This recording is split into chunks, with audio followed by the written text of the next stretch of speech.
Então, Fale. falar sobre as bolhas sociais neste momento. Em que bolha você vive? Na minha nossa bolha. Eu tenho aquela brincadeira que eu falo, porque como às vezes eu tenho um comportamento meio diferente do que se espera, e eu comento assim, no meu planeta é assim que se faz. E até uns anos atrás, eu não conhecia ninguém do meu planeta. Aí você pousou na minha vida, né, com o seu foguete vindo lá do meu planeta. Então nós dois somos as únicas pessoas do nosso planeta aqui. É meio solitário, né? É bastante É solitário. solitário.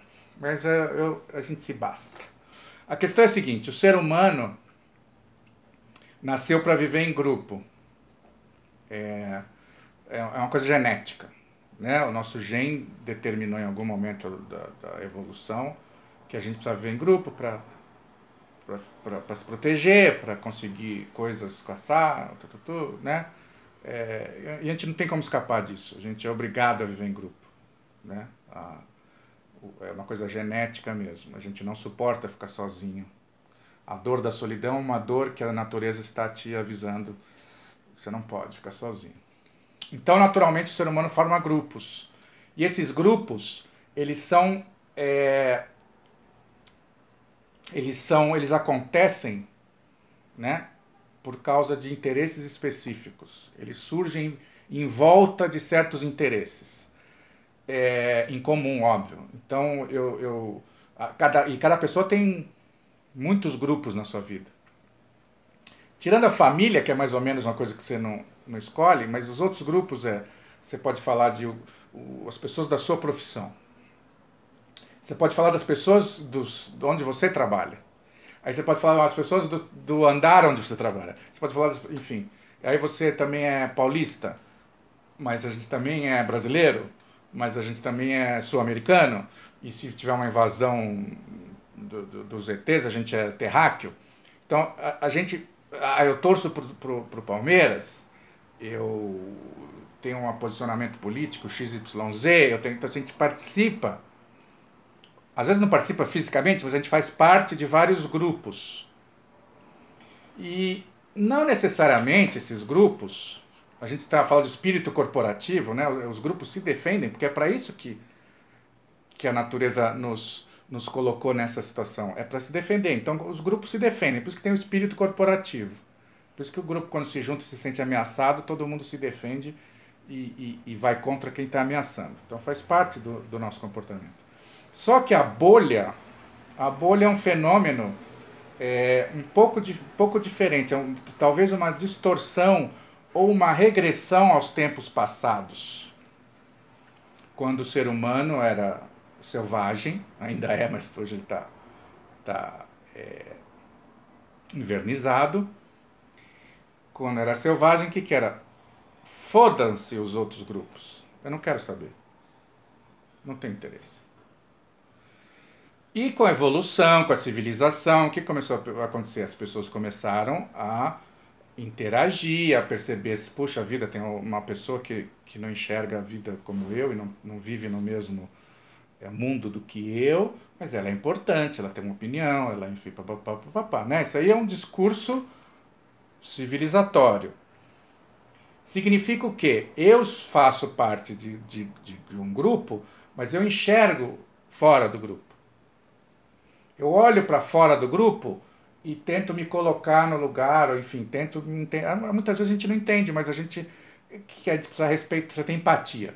Você tem empatia com o outro. Eu não faço ideia do que é ser escravo, mas eu tenho empatia de uma pessoa quando eu vejo que ela foi escravizada, né? Então a bolha, o que eu acho que está acontecendo hoje, e está muito claro isso, hoje está ficando tudo muito claro, né? Toda essa coisa da polarização deixou as coisas muito... E muito em função da internet, tem uma participação porque deu voz a todo mundo. Não, e revelou, na verdade. Revelou, exato. Pôs uma luz em cima das pessoas. Não é que apareceu, não era assim, Né? Na verdade, ela estava lá e estava escondidinho no escuro. Tu tá dizendo então que a bolha é o teu grupo social, aquilo que tu tá acostumada, da forma como tu vive. Mais ou menos. A bolha, às vezes, ela é formada de vários grupos sociais que têm em comum o fato de não olhar para fora do seu grupo social. Qual que é a diferença? Eu sou surfista, então eu vivo entre surfistas. Mas aí eu olho para o pescador pobre e respeito ele, tenho empatia por ele. Talvez eu não entenda certos comportamentos dele, mas eu respeito. Eu não sei por que ele tem aquele comportamento, mas eu respeito. Outra coisa é eu ser surfista e quem não é surfista é idiota. Quem não é surfista não está com nada. Quem não tem a vida saudável não está com nada. Quem não enxerga, pô, como é que você não viu? Você é um idiota, você não viu isso aqui, né? Não consegue entender que as visões são diferentes, os pontos de vista da vida são diferentes. Essa que é a diferença. A bolha, geralmente, ela é opaca, né? Você está dentro de uma bolha e você não enxerga. Às vezes porque você não sabe, então é sempre uma certa inconsciência. E muitas vezes porque você não quer. Porque às vezes é feio o lado de fora da bolha, né? O feio pro seu critério.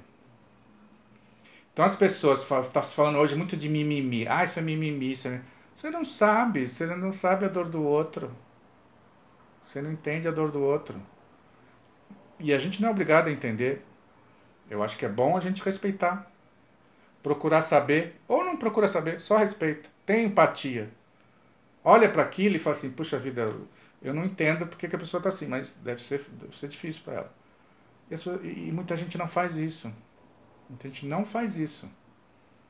Realmente, então, essa expressão que está disseminada hoje, né, tá uma bolha, não sai, tá dentro de uma bolha. Está dentro de uma bolha porque, em vez, você está num grupo social, em vez de olhar para fora, você só olha para dentro do seu grupo social. Ou do seu ambiente. Você fala muito que isso acontece com os teus alunos, né?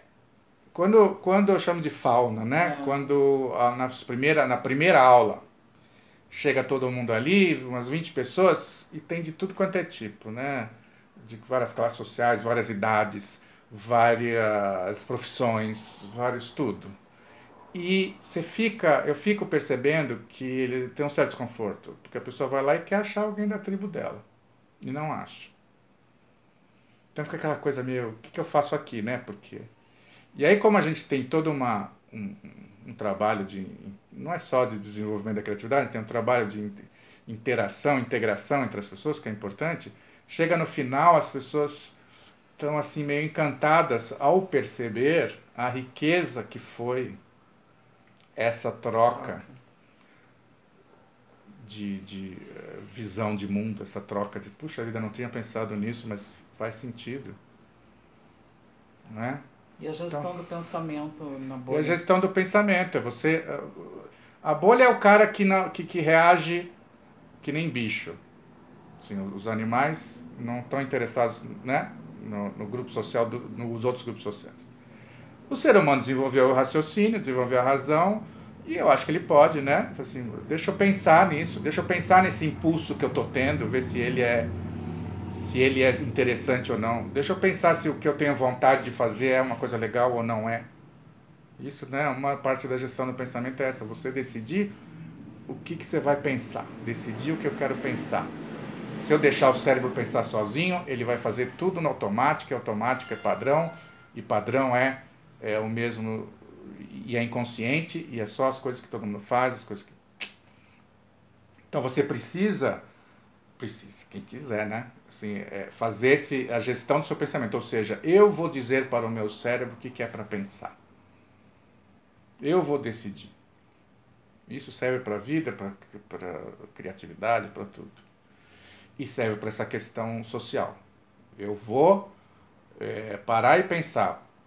Por que aquela pessoa pensa daquele jeito e eu penso diferente? Por quê? Por que tem tanta gente pensando diferente e todo mundo se acha certo? Porque você aprendeu, em função dos padrões que você foi adquirindo, do ambiente que você viveu, você foi aprendendo coisas que são diferentes do jeito que a outra pessoa aprendeu. Então ninguém, nesse caso, quem é certo, quem é errado? Quem é errado é quem se nega a entender que não existe certo e errado. Não tem aquela experiência que a gente faz de colocar pessoas em volta, 4 pessoas numa mesa quadrada, e mostra um dado bem grande. E aí você pergunta, o que vocês estão vendo? E os 4 falam, um dado. E ela fala assim, agora descreve o que você está vendo. Aí um fala assim, 3 bolinhas, o outro fala 1 bolinha, o outro fala 4 bolinhas, o outro 5 bolinhas. Eles estão olhando para a mesma coisa e estão enxergando coisa diferente. Então, é até meio óbvio isso, né? Mas a gente não se dá muito conta. Só o que a gente vê, a gente enxerga o mundo através dos nossos padrões. E ok, tem que ser assim mesmo, só que a gente tem que entender que outras pessoas também enxergam o mundo através dos padrões delas.